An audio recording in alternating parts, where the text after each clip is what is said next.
Le 26 novembre, Northwestel a annoncé avoir terminé sa boucle de fibre optique du nord canadien de 3857 km, conçue pour protéger la plupart des citoyens du Yukon et des territoires du Nord-Ouest en offrant un chemin alternatif en cas de dommages aux infrastructures de télécommunications. La boucle comprend 3 routes de fibre optique principales, le réseau de Northwestel reliant Whitehorse à Yellowknife, celui de la vallée du Mackenzie qui va d'Inuvik à Fort Simpson et enfin la ligne Dempster entre Dawson City et Inuvik, terminée en septembre dernier. Northwestel souligne avoir un projet analogue en gestation avec l'Alaska et travailler en partenariat avec la Première Nation des Dénés de Yellowknife à un projet de câble sous-marin pour sécuriser le réseau de Yellowknife.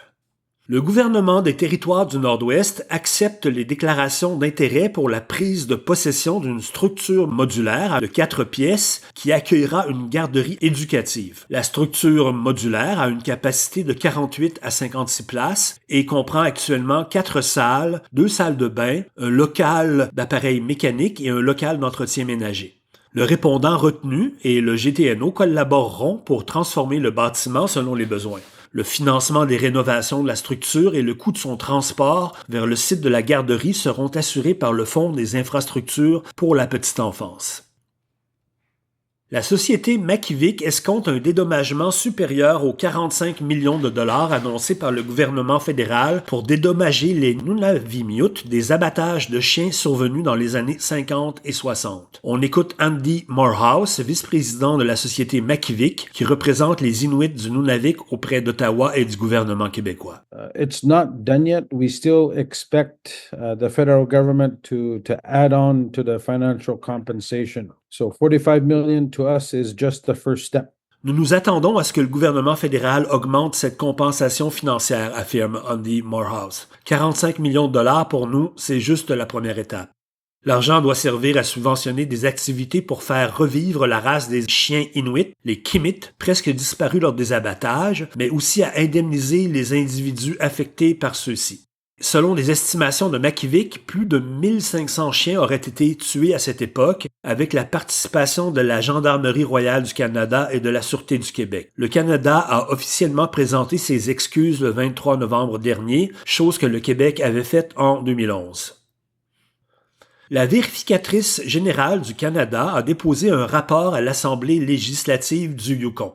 Ce rapport conclut que les activités d'approvisionnement et de passation de marché du gouvernement n'ont pas démontré l'optimisation des ressources car les résultats de ces activités n'étaient pas toujours documentés ni surveillés. L'audit a constaté qu'un contexte concurrentiel n'avait pas été créé pour 27 des 53 contrats examinés. Le ministère de la Voirie et des Travaux publics fournit des conseils au ministère qui réalise des activités d'approvisionnement. L'audit a constaté que ces conseils n'avaient pas été retenus dans plus du tiers d'environ 300 consultations et qu'il n'y avait aucun mécanisme en place pour que le ministère analyse les résultats ou rende compte des cas où ces conseils n'avaient pas été retenus. Cette situation nuit à la transparence de la passation de marché dans le territoire. La première italienne de cabaret arctique Jouons-nous le climat aura lieu le 6 décembre aux Fonderies Limone de Moncalieri. Née dans le cadre d'un projet européen qui promeut la sensibilisation à l'environnement par le biais du théâtre, Cabaret Arctique est la première d'une série de performances qui animent les 10 villes européennes impliquées dans le projet. Divisé en 2 équipes, le public participera activement aux scènes, mettant à l'épreuve sa créativité et son esprit d'équipe pour réduire le dioxyde de carbone dans l'atmosphère, principal responsable du changement climatique. La conférence de la jeunesse arctique aura lieu à Tromsø en Norvège du 24 au 26 janvier 2025. L'objectif de l'événement est de renforcer la jeunesse arctique, d'augmenter la littératie arctique, de célébrer la diversité et de façonner des recommandations pour le Conseil de l'Arctique.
modulaire.